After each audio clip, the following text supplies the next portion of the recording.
Every so often, a build comes along with unprecedented power, unprecedented hardware, unprecedented precedence of, I don't know what I'm saying.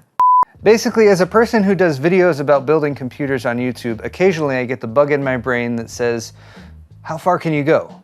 What is the best you could put together? Could you possibly top the epic systems that have been built in the past in order to make one that's even more powerful, not just for gaming, but also for video editing and a variety of other things? Today, we're gonna be assembling a Threadripper 7000 build in the Lian 011 Vision case featuring an insane amount of over-the-top PC hardware, and it's not for me, oh no. It's for Joe. Totally awkward. That's all we need. That's all we need.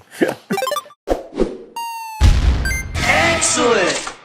Today's video is brought to you by the ENERMAX Revolution DFX power supplies, which feature a trifecta of good PSU things. Premium ENERMAX build quality with industrial grade 105C capacitors for gold rated efficiency, full modularity with plenty of sleek black cables, and a compact 140mm length. And their ATX 3.0 and PCIe 5.0 ready with a native 12VH power connector, have self-cleaning fans with semi-fanless mode, and are available in 850, 1050, and 1200 watt versions. And yes, RGB 2, which you can turn off. For more on ENERMAX Revolution DFX PSUs, click the sponsor link in the video description. So if you guys don't know, Joe's my editor. He does lots more than just edit. He infuses my weekly tech news with a bunch of humor and random things, and occasionally I have to remove them because he goes a little bit too far, but that's okay. So today, in this part 1 video, we're going to be assembling, hopefully most of the way, this system, and in the part 2 video, we'll be finishing things off and actually doing some tests to see how much faster this system, which is based on the 32-core, 64-thread, Ryzen Threadripper 7970X CPU is than his previous system, but we also have some added bonuses. Ooh. Some that Joe's not even aware of yet. But before that, let's go over the parts that we are building with today, starting with our case, the Lian 011 Vision, just recently launched case that we first got previewed back at Computex 2023. It is a beautiful all-glass case. It's gonna give us such a nice view of everything inside, and it seemed like the perfect companion for the rest of the parts in this build. And Lian helped us out by sponsoring a showcase video on this case that went up last month. Check it out if you didn't already. And that was a big help in getting the rest of the system all put together. Lian is also sending over some fans and some streamer cables, but they have not quite arrived yet. That's part of the reason why we're doing a 2-part video, but that's just fine.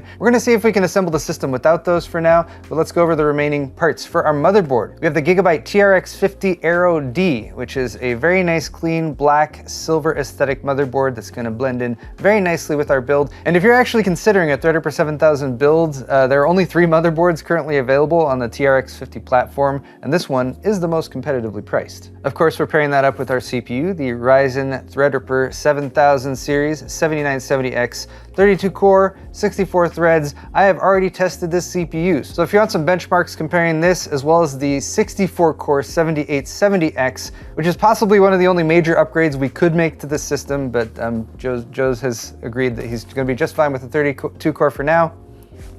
Sorta, we'll see. We'll see if it can meet your needs, but check that video out if you want some benchmarks on this CPU as well as the 64-core version. For our memory kit, we have a 128 gig kit.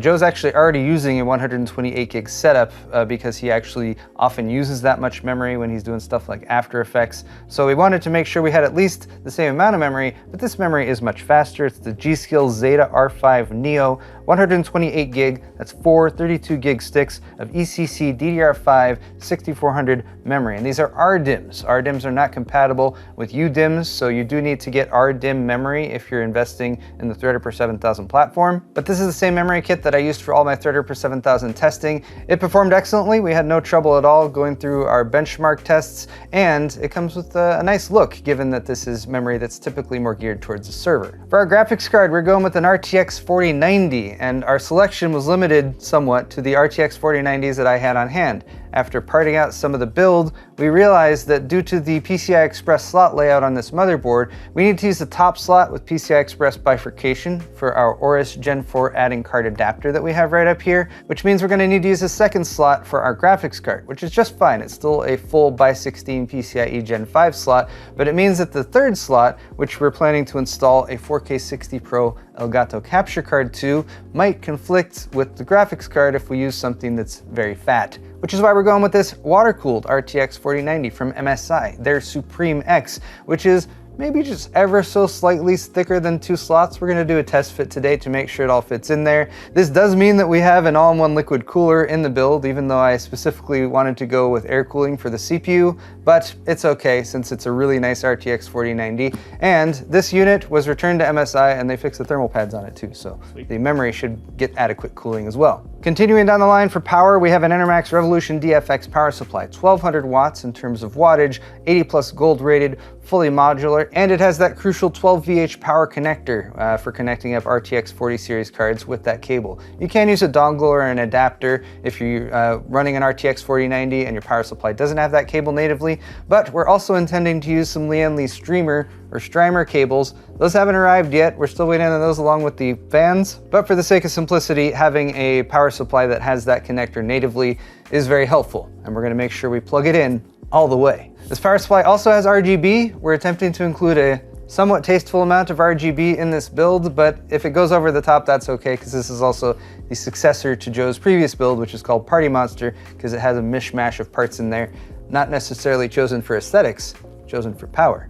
It works together well. And it works really well. It's been working for a while. Not quite finally, we have a CPU cooler. And again, I wanted to go with an air cooler simply for the sake of removing the possibility of a liquid cooler pump failing or something like that. I've had that happen a few times with a mission critical system. And it's never a good situation, especially if your CPU is overheating on boot up or something. You can actually corrupt your operating system. And that's never something you want to deal with. So we're sticking with air cooling, and we still have a very nice air cooler from Noctua. It's their NH-U14S. This is the updated version. Previously it was called TR4 SP3. It's basically the same cooler, they've just updated the name to TR5 SP6 because it still maintains compatibility with the latest Threadripper socket. It'll work for both the TRX50 motherboards or the WRX more expensive Pro versions as well. Again, for the sake of aesthetics, we are upgrading that cooler, or side grading, however you want to look at it, with some of the Chromax fans. These are still the same NF A15 140mm fans that ships with this unit, but they are all black. Not that we have any major issues with the Noctua color scheme, it's just sometimes it doesn't blend in quite as well. So we are happy that they've provided black versions of some of those as well. And we've got this, which is the NAHC6, which snaps on over the top of the cooler, again, to provide sort of a cleaner look and hide some of that unfinished metal. And that just about wraps things up. I didn't really give too much detail on this. The Aorus Gen 4 AIC adapter. This was hard to find. I actually ended up getting it from the Amazon warehouse store, but fortunately they got it to us in time. It is gently used, but hopefully it's still fully functional. But that is potentially where we're going to be installing SSDs. Well, that is where we're going to be installing SSDs. And for our storage, we have Lexar's NM790 PCI Express Gen 4 SSDs. Full disclosure, Lexar has been a sponsor just recently, and they did provide these SSDs for us. That said, they are very fast SSDs, up to 7,400 megabytes per second read and writes. But I have a little surprise that Joe, I don't know if he's figured this out at all, but that's 2 4-terabyte drives for 8 terabytes total. But Joe, I couldn't help but notice this other box here. Hold your hand out here maybe, and here, and here. Right, 12, 16, 20. Do the meme face. 24, 28, 32, and you know, that's 8. We've actually got 10 of them, but I realized that we're kind of maxed out with 8. The motherboard has 4 M.2 slots. The add-in card adapter gives us 4 more. So I'm gonna go ahead and set these aside for my own usage, but hopefully, Joe, upgrading your SSD storage configuration to 32 terabytes of PCIe Gen 4 SSD on a platform that actually has the bandwidth to give them all full bandwidth for a video editing system, it's gonna be very nice. What do you think? My cache, proxies, project files, raw, games, backup, personal, and memes. Yeah. We got it all sorted. No, seriously, I don't joke around. That's what I do with my build. And I actually have each SSD for a specific task. So thank you, it does help. Beautiful. That's all the parts we're working with today. Let's get the system put together. This is, yeah, I'm actually have the goosebumps. It's pretty badass. Thanks, dude. Another reason I've been looking forward to this build is Joe's build, so he gets to do a lot of the work. I get to move behind the camera. We're gonna start off with some motherboard setup. And Joe, have you ever, I forget if you installed a Threadripper CPU at all in the previous videos, or did you just film me doing it? That's how you do it, so that counts, right? Don't forget that also in that box is a torque wrench that we will need. There's also a Asetek bracket if you're using an Asetek water cooler, but we won't need that since we're using an air cooler from Noctua. So would you leave that here? Yep. These are heavy. Big heavy motherboard. Motherboard. Instead of saying a motherfucker, you can say motherboard. It's a heavy motherboard.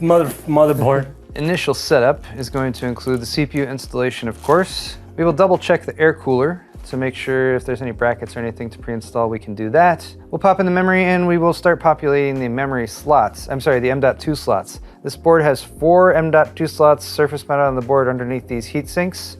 And then we'll of course be populating that riser card with the rest of this massive stack of Lexar 4TB SSDs. Okay, do you remember the process? 1, 2, 3. Remember it says open 3, 2, 1, okay. Close 1, 2, 3. Oh, no. Okay. But you don't have to do like all one and then all the other. You can still kind of rotate around with it. Okay. Oh, okay. Yeah, there you go. So if you go with the threading pattern, it has a closing pattern of 1, 2, 3 and an open pattern of 3, 2, 1. Once these captive thumb screws are loosed, that top lid pops up. Then there's 2 blue tabs right here on this bracket because this bracket is sort of held in place, but it just sort of pops up. Once you raise it, that exposes the socket underneath, and that's what you want to be really careful with. So there is a plastic thing on here that sort of protects it for now, but we're going to need to remove this. It's sort of a dummy carrier frame, and then we'll replace that with the orange carrier frame that surrounds our Threadripper CPU. And now, Joe's first ever Threadripper CPU installation. Nervous? A little bit? Yeah. Bracket pops up. There's a dummy carrier frame that also acts as a socket protector. Oh, sorry, I didn't do all that cinematic style. That's fine. That's fine. Mainly don't want to drop anything down into that socket. That's the dangerous thing. Look at all those pads on that CPU. Glorious. Hold on. Get it up out of there. All right, so if you angle it this way, there's 2 little sleds along the side that it needs to slide into. So having it rest kind of, like with using gravity to help you out, helps you a little bit going it that way. Ah. Oh. Nope. No? Oh wait. Okay, yes you did. I thought the left side wasn't in there. All right, both sides are in there. Is that right? Slid all the way down to the bottom, so those 2 little notches in the bottom are kind of nestled in the right place. And that just sort of snaps down. All right, and that should hold it in place. Now you can lower the top bracket. And then here's where you want to secure it using the pattern that's on there. So closing, you want to start with number 1. But just like with most CPU installations, you don't want to seat 1 all the way down. Get that threaded, get number 2 and 3 threaded. To think I'm installing something that costs like $4,000, right? You're right, if you include the motherboard, it's over $3,000 worth of hardware that you could potentially destroy right now, but you know. So the reason they include this specific screwdriver is it's a torque screwdriver, and as you twist it, once you hit the specified torque rating on it, which is actually written on top, I'm not going to try to rattle off what it is right now, it will sort of snap. It'll just sort of, not snap, there. Yeah. What it just did for Joe, which is that it pops past that certain torque point, and that's how you know the screws are screwed down appropriately. There you go. Joe was a little bit nervous there. It's a little bit nerve-wracking, but you know, it's like you've elevated yourself to a new level of PC building. The high-end desktop. We pulled the Noctua air cooler out so we could double check the mounting method it uses. It uses the existing bracket, as kind of expected, but we wanted to make sure there were no other brackets that needed to be installed up here. So that's good. Next we could do the memory or the M.2 NVMe SSDs. Let's do these. Let's go ahead and slide that pile on over. And once again, we've got 4 spots to install down here. I think there's 2 under each of these. And then we're also going to be grabbing that adding card adapter. And again, this came from Amazon Warehouse, so I'm not sure if if there were supposed to be thermal pads on there. Maybe, we'll find out. I have some backup thermal pads if necessary. This is a nice clean looking device, and it's got a darker metal finish, but I think it'll still blend in nicely since we're using the black version of the case and everything. This seems like maybe it'll be a two-person job. For efficiency, Joe, why don't you work on the motherboard, and I'll start taking apart this guy. Sounds cool.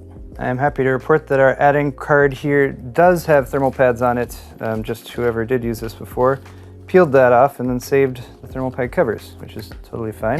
They're in good shape. But we now have all 4 homes for our SSDs, 1, 2, 3, 4, 5, 6, 7, 8. However, we do need to do one thing to these SSDs. Lexar actually sells these with a heatsink, as you can see here, which is good to have if you're going to be installing it to an M.2 slot that doesn't have a heatsink available. They do have a without heatsink option too, for installation to something like this that has its own heatsink that's going to go on top. But this is what they had available to send us for the samples. So we need to remove all of the heatsinks from these. Fortunately, they just got some screws on the side to pop off. So that's what we're going to do next. With our NVMe SSDs deheat synced, we can now start installing them. So might as well start with the add-in card. Joe, you want to do the honors? Sweet. Yep, you got it right. So that's just going to sit on there. Now you flip the whole thing over. And this one goes on there. 16 terabytes there. 16 more terabytes there. 32 total. SSD population is nearly complete. This is normally part of the build that is pretty quick. We've had a little bit more effort for this time around. Joe, you want to pop those final heatsinks on? SSDs are installed, and now let's install the memory. G.Skill Zeta R5 Neo. I was wondering what they were going to call this. Zeta. Funny thing about these, it's like this extra little. They got a bulge. I don't know what component or element of the memory requires the bulge right there, but they are a bit bulgy. As long as it fits.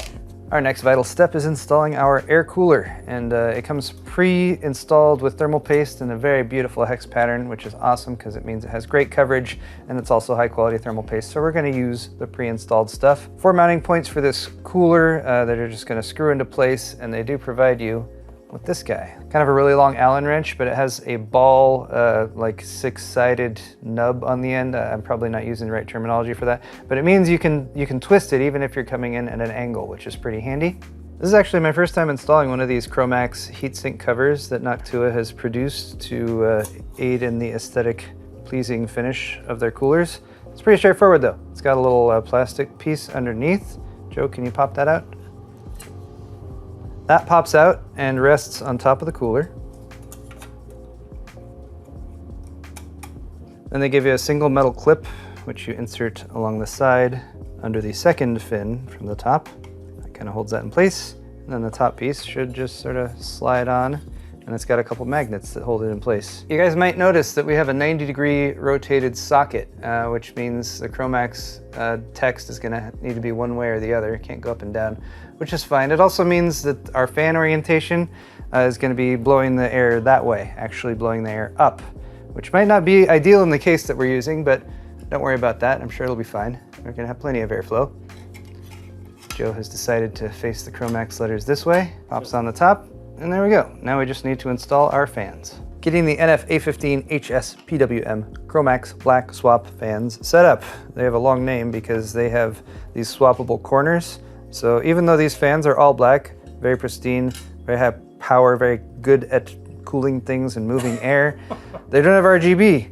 And some people are like, and I really want RGB. So they have these like other corners you can add in. And Joe, this whole time as we've been adding these to this, has been like, I want to troll people. I want to troll people and add a bunch of different colors to this so it clashes. I've worked long enough to know how mad people can get when things don't match. It's amusing. Let Joe know in the comments just how angry you would be if we messed up this color scheme of this PC and added a bunch of colors to the corners. Anyway, for now, we're gonna mount these to the cooler. And we want our airflow going that way. So the back of the fans where the exhaust is going is gonna be on this side for this one.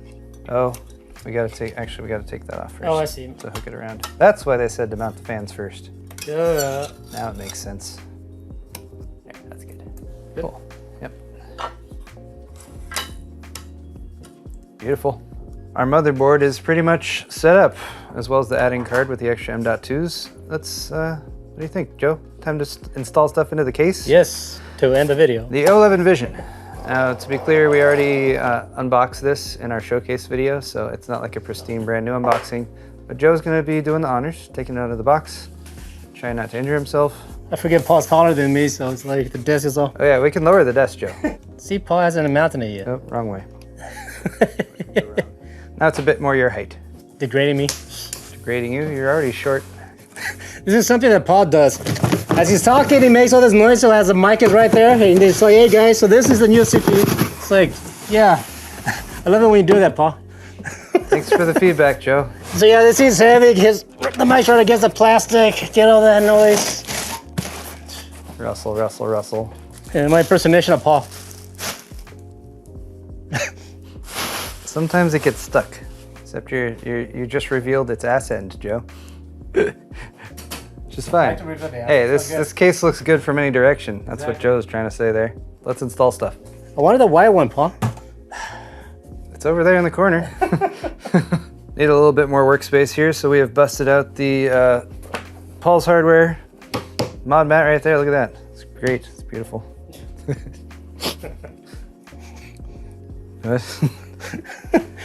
Fun fact, I'm always smiling. Paul was wondering why I'm always smiling. It's like Joe knows some joke that the rest of us aren't in on. Motherboard dropping into the case. Beautiful. How perfect it is. So this is the thing that's gonna destroy my GPU? No, Joe, no, it won't. It's gonna power your GPU forever. Is that right? Heard the click? That's all you need, right? I think so. That paranoia is be like, Paul, I smell burnt electronics and my computer's not working. Hey, what could go wrong? In our efforts to show you all parts of this build, even the parts that kind of freaked us out, with the CPU cooler installed and this Chromax black attachment on top, it adds like 8 millimeters or so to the Z height of the CPU, which the box clearly states. But when we installed it, we're like, that's pretty close there. So we did a little test fit of the side panel, and ta-da! Thankfully, we still have clearance. It's very close, but we're good. So yeah, in case anyone was wondering if this configuration is going to fit in this case, yes, it does. Just barely. We're now moving to one of the most crucial parts of this build and hopefully answering a big old question that we've been intending to answer, and we're not sure what the answer is going to be, and we hope it is that everything just fits appropriately. But that is our expansion cards and our expansion slots. We're going to be installing the adding card to the very top one. In the top slot goes our expansion card with our 4 terabyte M.2 SSDs, and we're pretty confident this one's going to fit. And we watch in amazement as Joe installs the graphics card with brute force. Yeah, that's one thing I'm not used to, just how much force this thing can take. I get paranoid. What could go wrong, Joe? Not having a new Threadripper PC. You're right, that would be wrong. There we go. All right, I saw the latch engage, so I think we're good. Next is the graphics card. Can you use a deep voice as I do this? Now we watch as Joe takes a $2,000 graphics card and grates it very, like, in a way that makes just you cringe, right? Okay, that looks like it's slotted in. Whoa, what was that snapping sound? That was the crackage of the PCB. I'm sure everything's fine. Yeah. See, it makes it more fun. Got a little bit of sag going there, Joe. That's all right, Paul. We're in our 40s. A little sag's okay. Sag is normal at this point. Yeah.